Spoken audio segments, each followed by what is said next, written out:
Do you miss Don Imus? Did you talk to him still over the years before his death? Oh God, we kept in touch. His wife, his ex-wife, I don't know how that works after the guy dies, but Deirdre Imus, she's a very cool lady. She's an artist. She likes all my stuff on social media, and she's cool as F. But yeah, I was pretty much in touch with Don Imus almost right to the end. We would email each other back and forth. We were in touch right up until his last breath on Earth, more or less.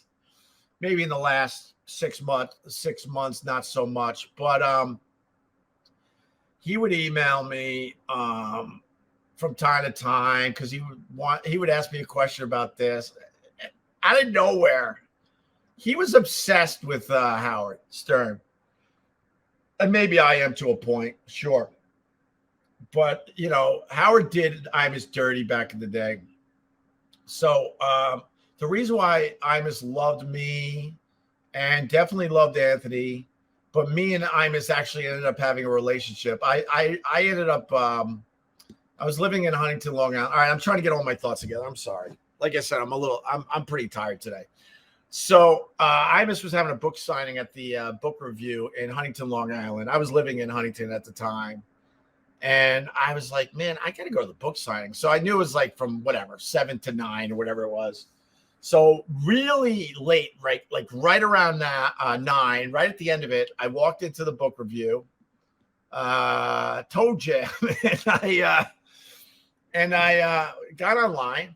I was the last person online. And Imus at this point is tired. He's been signing books and talking to his fans for 2 straight hours. And the line was crazy for his book.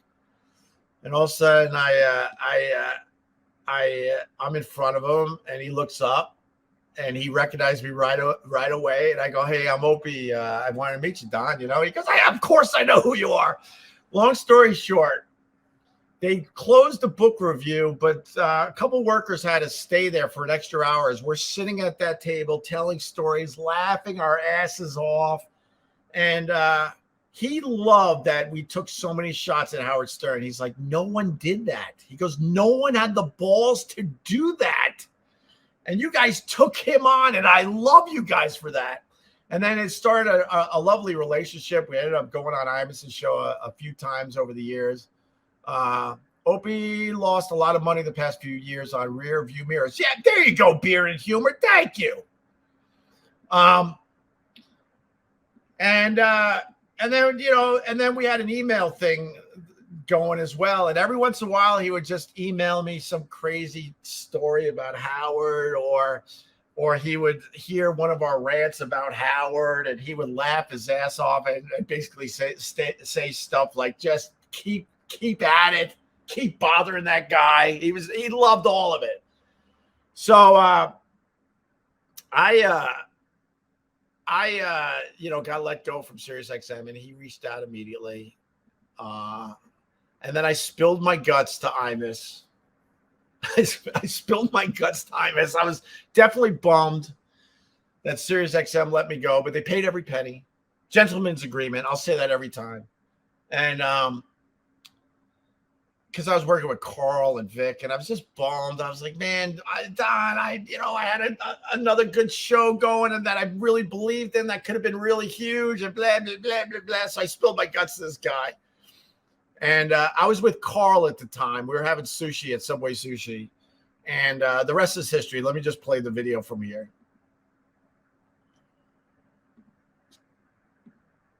Next thing you know, I get an email from Imus. Say, hey, just let me know what I can do or whatever, right? It's awesome. So I write him a relatively short email, but with the basics of what happened. You were like, and then.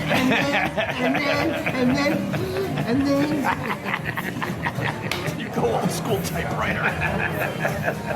And I might have mentioned Howard in there a little bit because I got amazing. And then Howard, and then you would have let me in the hallway.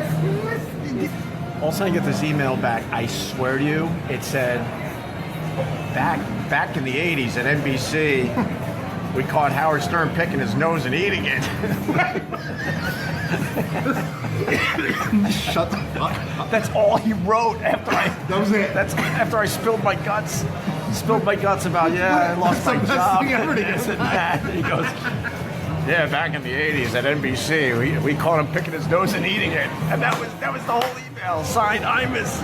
It's perfect. There was nothing else in the email. Nothing. I'm thinking, oh, well, hang in there, kid. You'll be okay. You know, all that horse shit. Nothing. That's all he said. Back in the 80s at NBC, we caught him picking his nose and eating it. Oh my God. That was the relationship I had with Imus right there. And he would just write like just out of nowhere weird things to me. And I loved every moment of it. Loved it. And to think Carl no longer with us, Imus no longer with us, Jerry Springer no longer with us, Vic Henley no longer with us. It's crazy